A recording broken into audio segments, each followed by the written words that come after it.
Hi friends, कैसे हैं आप सब।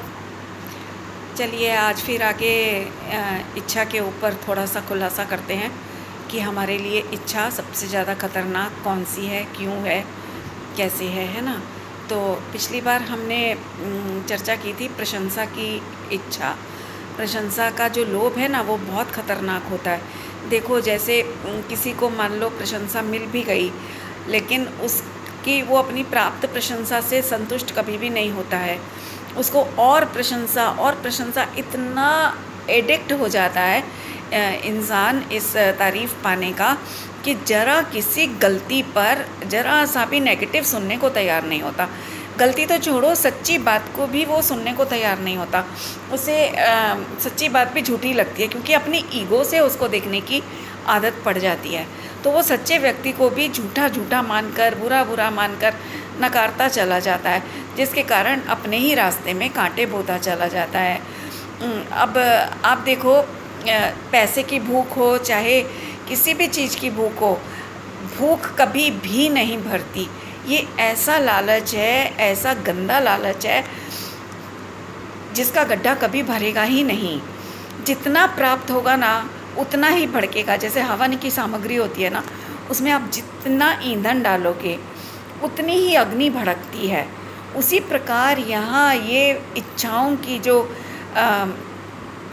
वो है ना, वासना, लोभ की जो इच्छाएं हैं, वो उनमें तुम जितना ईंधन डालोगे ना, ईंधन माने बाहर की सामग्रियाँ, सुख सुविधाओं की, विषय भोगों की, जितना डालोगे उतना बढ़ेंगी, बढ़ती जाएंगी।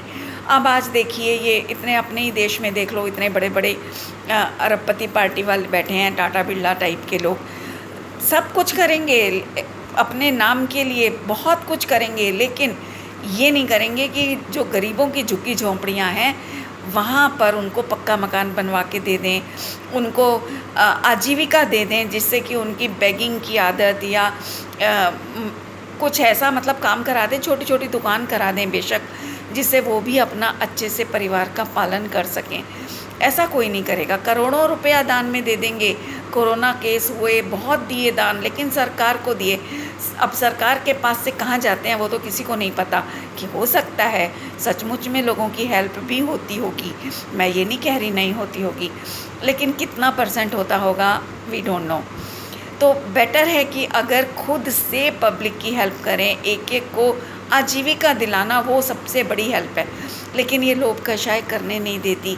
ये मान का जो लोभ है ना, ये हमसे दान तो बहुत करवाता है, लेकिन दान का सही स्वरूप जाने बिना हम दान कर देते हैं, जिसके कारण दान करके भी वो दान ना कहला करके वो पाप में चला जाता है। क्यों जाता है पाप में पता है? क्योंकि उसके पीछे हमारी यश पाने की इच्छा छुपी होती है। तो वो जो इच्छा है ना, वही हमें पाप बंध का कारण बनती है। पुण्य का उदय तो बहुत है कि आज हमें सब कुछ उपलब्ध है, आसानी से उपलब्ध है। खुद तो भरपेट खा ही रहे हैं, बढ़िया से बढ़िया रहना सहना लाइफस्टाइल बहुत अच्छे से जी रहे हैं, और भी 10-20 परिवारों को हम बहुत लग्जरी लाइफ हम दे सकते हैं। आज इतना हमारे पास हमारे भाग्य से है, लेकिन उसका बिना किसी मान इच्छा के हम सदुपयोग कर सकें, दूसरों को सही मायने में उनकी ज़िंदगी सेटल करा सकें, ऐसा परिणाम नहीं होने के कारण वो हमारा सारा पाप बंध में जाता है। देखो, पुण्य अलग होता है, पाप अलग होता है, दो अलग अलग हैं, सभी जानते हैं। तो पुण्य का उदय अलग चीज़ है, पुण्य का बंध अलग चीज़ है। पाप का उदय अलग है, पाप का बंध अलग है। पुण्य के उदय में पाप का बंध कर सकता है जीव, पाप के उदय में भी पुण्य का भी बंध कर सकता है। इसमें हम पूरे तरह से स्वतंत्र हैं। ये बहुत सुंदर चर्चा है, और इतनी सुंदर चर्चा है कि जिसके मन में उतर गई ना, उसका जीवन बदल जाएगा, सुख शांति से भरपूर हो जाएगा उसका जीवन। पास में अरबों खरबों पड़े रहें, तिनका भी ना हो चाहे, दोनों परिस्थितियों में वो उसकी शांति को नाश नहीं होने वाला, उसकी शांति बरकरार रहेगी। ऐसा ये टॉपिक है, लेंगे कभी किसी दिन। अभी पहले ये तो समझ आए कि इच्छाओं में दुख है वास्तव में। अभी आप देखो, हमें मान लो हमारे सर्वेंट से कोई अपेक्षाएं रहती हैं कि भाई ये हमारा काम करे, वो करे। हस्बैंड से लेडीज़ को रहती है, हस्बैंड्स को लेडीज़ से रहती है, और किसी से नहीं रहती ना, अड़ोसी पड़ोसी में, और इवन रिश्तेदार भी, हमारे भाई बहनें, मम्मी पापा, ससुराल वाले, सब लोग बहुत बहुत समर्थ होने पर भी हमें उनसे कोई अपेक्षा नहीं रहेगी।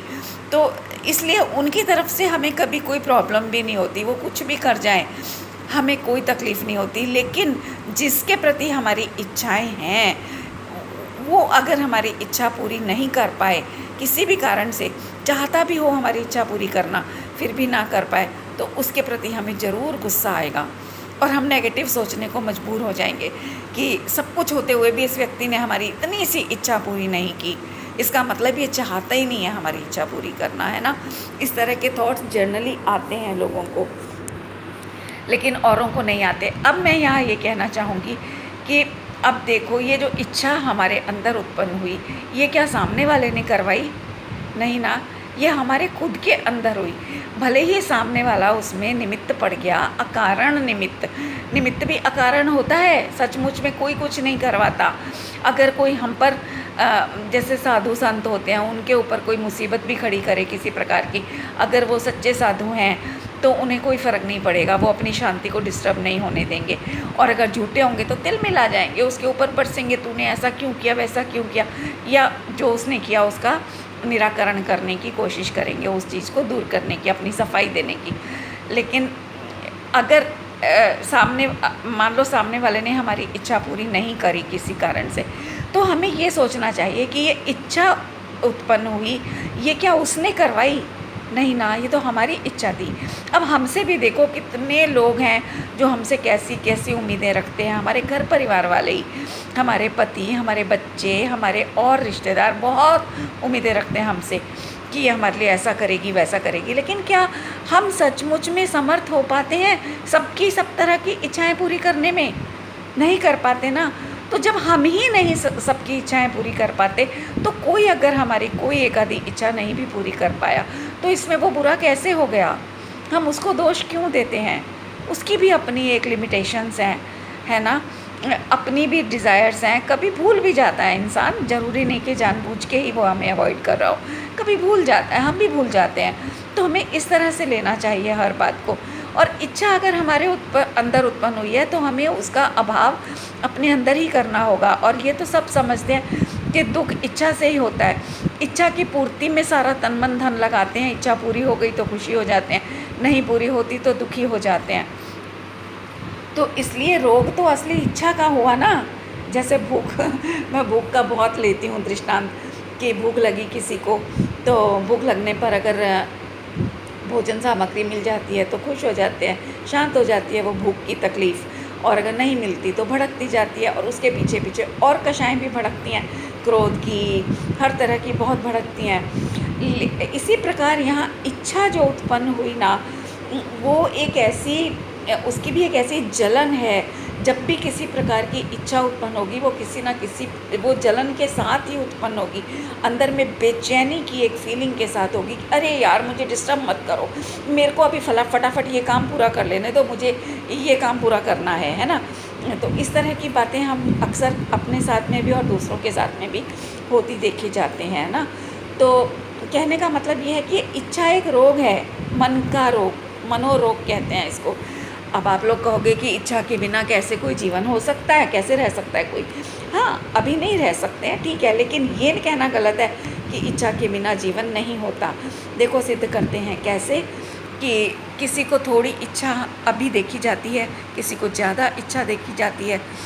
जब थोड़ी और ज़्यादा देखी जाती है, तो कोई ऐसा भी होगा जिसको बिल्कुल ही इच्छा नहीं होती होगी, क्योंकि जहाँ कम ज़्यादा है वहाँ पर उस चीज़ का अभाव भी निश्चित है। वो हमारे जानने में भले अभी नहीं आ रही, लेकिन है ना। अभी कोरोना वायरस आया, हमने किसी ने भी कोरोना वायरस को नहीं देखा, फिर भी कितना मानकर बैठे हुए हैं कि कोरोना है, पूरी सावधानी रखे हुए हैं। इतना लंबा लॉकडाउन चल गया और सब शांति से बैठे हुए हैं घरों में। क्यों? क्योंकि हमने नहीं देखने पर भी विश्वास किया है, वहाँ तर्क नहीं किया कि किसने देखा है कोरोना वायरस। तो लेकिन यहाँ क्यों हम तर्क करते हैं? यहाँ भी हमें ऐसे ही विश्वास करना होगा। अनुमान के आधार पर विश्वास किया जाता है, और अनुमान ये कहता है कि हमें कहीं कम इच्छा वाला कोई व्यक्ति दिखाई देता है, कहीं ज़्यादा इच्छा वाला दिखाई देता है। तो इसका मतलब कि कोई ऐसा भी होना चाहिए जहाँ पर इच्छा बिल्कुल भी नहीं होगी। अब वो कौन है? वो सर्वज्ञ देव हैं, भगवान हैं, लेकिन उनकी चर्चा अभी हम नहीं करेंगे, आगे करेंगे। तो अभी मेरा ये कहना था कि हमें सबसे पहले अपने दुखों का कारण दूसरों में ना खोजते हुए अपने अंदर खोजना है। अपने अंदर उत्पन्न होने वाली इच्छाएं ही हमारे दुख का कारण है, और उनकी पूर्ति हम दूसरों के निमित्त से करना चाहते हैं। हम भूल जाते हैं कि सामने वाले की भी अपनी एक शक्ति है, अपनी सामर्थ्य है, उसकी अपनी भी कुछ इच्छाएं हो सकता है अभी हम उससे चाह रहे हों सामने वाले से कि चलो यार हमें तो पिक्चर देखने की इच्छा हुई है, तुम अभी चलो हमारे साथ पिक्चर देखने चलो, और हमारे पार्टनर की उस समय इच्छा नहीं होगी पिक्चर देखने की, तो वो उसका मूड नहीं होगा तो वो मना करेंगे ऑब्वियसली, तो हमें गुस्सा आएगा, है ना। तो अब ये बताओ इसमें पार्टनर की क्या गलती है? उनकी भी तो कुछ इच्छाएं हैं, ज़रूरी तो नहीं कि उनकी इच्छा हमारी इच्छा से मैच करे। ये तो संयोग की बात है कि कभी दो लोगों की इच्छाएं परस्पर मैच कर जाती हैं तो दोनों की एक दूसरे से पूर्ति होती दिखाई दी जाती है, लेकिन वास्तव में कोई किसी की इच्छा पूरी कर सके, दैट इज़ नॉट पॉसिबल।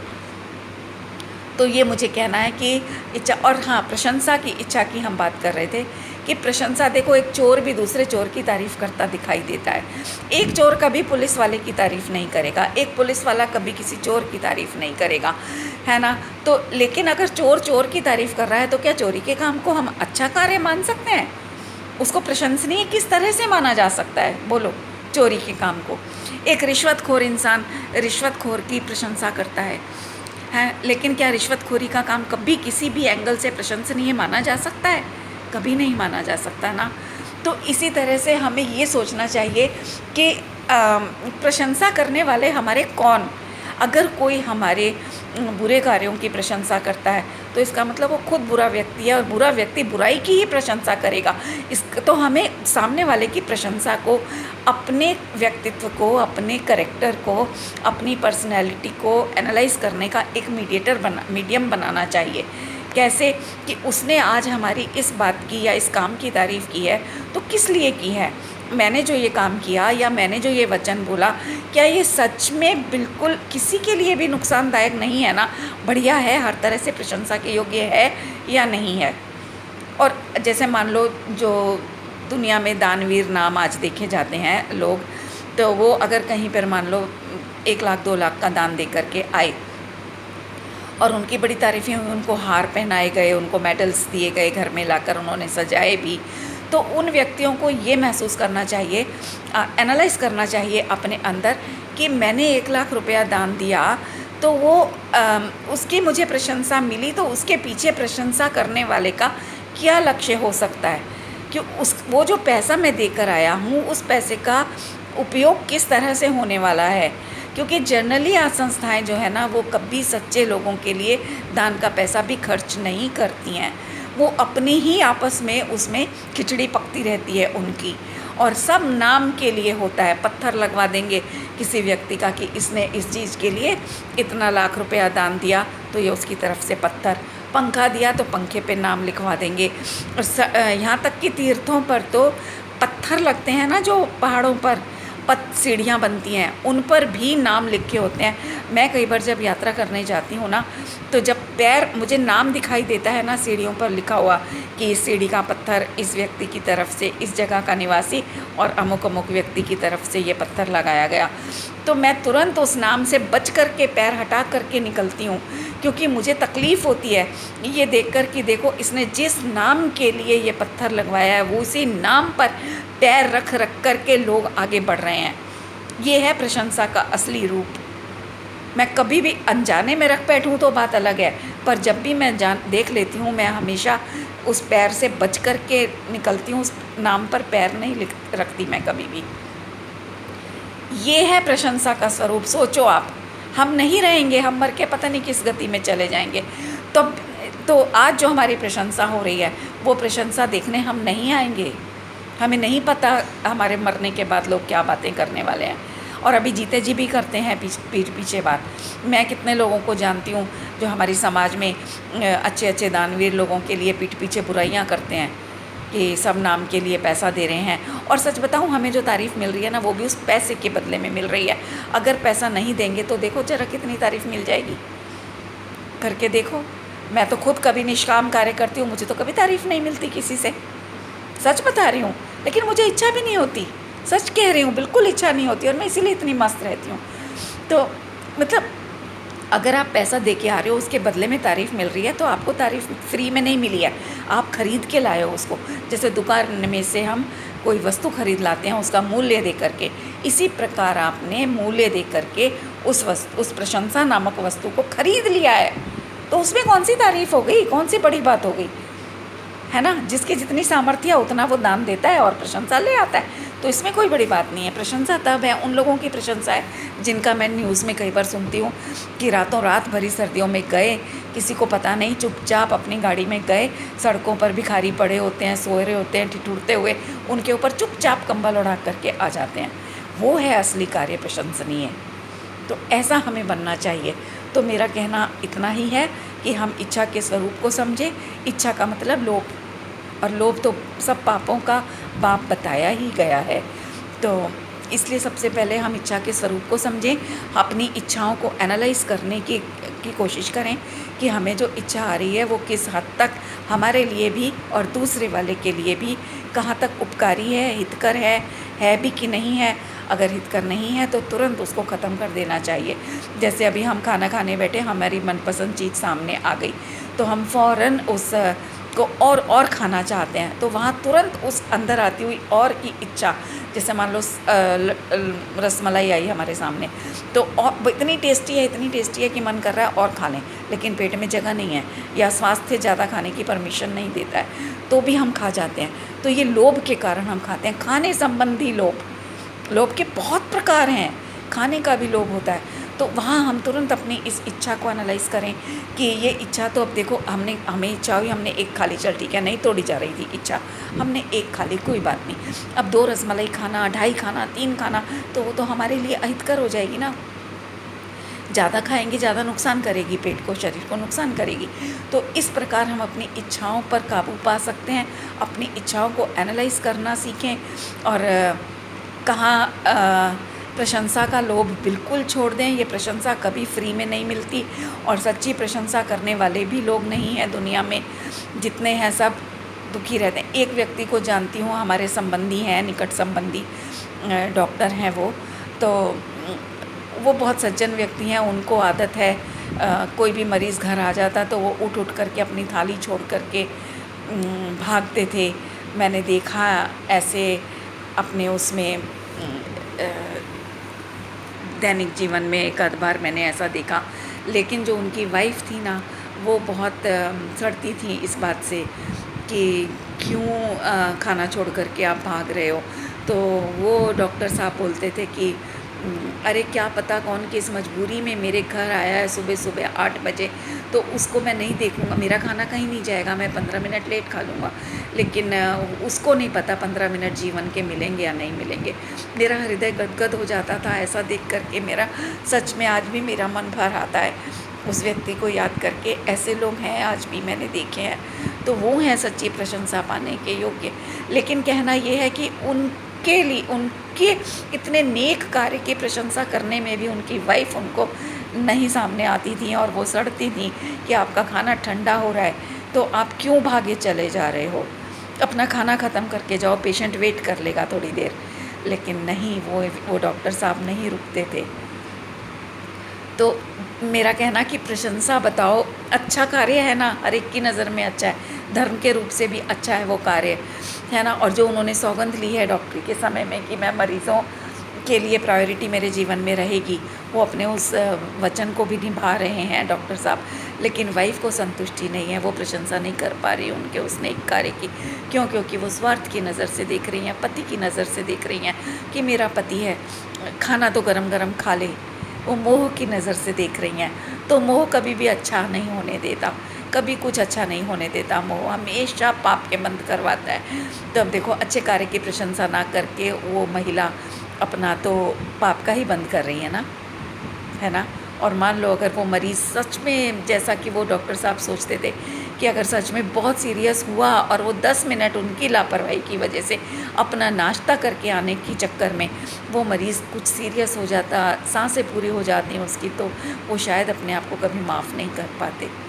इसलिए हमें अपनी इच्छाओं का पैमाना करना चाहिए कि कौन सी इच्छा पूरी करने योग्य है, कौन सी नहीं करने योग्य है, और अगर पूरी करने योग्य है तो किस परसेंटेज तक पूरी करने योग्य है। और हमारे उन बातों में हमारा स्वार्थ सामने नहीं आना चाहिए। स्वार्थ को एक कोने पे रखना पड़े तो भी रख के हमें अच्छी सही इच्छाओं की पूर्ति में लगना चाहिए। बाकी इच्छाओं को तो ऐसे इग्नोर करना चाहिए जैसे घर के अंदर पड़े हुए कूड़े को हम झाड़ू से फेंक देते हैं। आँख उठा के नहीं देखते उस कूड़े को, अपने ही शरीर के मल को हम पलट के नहीं देखते हैं कि कैसा मल है। इस तरह से इन इच्छाओं को हमें मल समझना चाहिए, हमारे मन का मल। जब तक ये हमें मल नहीं लगेगा ना, तब तक हमारे जीवन में सुख शांति नहीं आ सकती। क्यों? क्योंकि इच्छाओं का स्वरूप ही कांटे की तरह से है, चुभती रहती हैं अंदर ही अंदर। इस कांटे को जितनी जल्दी हो सके हमें निकाल फेंकना है अपने अंदर से, तभी हमारा मन शांत रह पाएगा। शांत चित्त से ही हम कोई भला कार्य कर पाएंगे, अपने बारे में भी दूसरे के बारे में भी, तभी सही निर्णय ले पाएंगे। चलिए अगले वीडियो में मिलते हैं। तब तक के लिए आप सबका दिन शुभ हो, आप सब सुखमय जीवन की ओर अग्रसर हों, ऐसी मंगल कामना के साथ अब रश्मि जैन आपसे अलविदा लेती है। नमस्कार।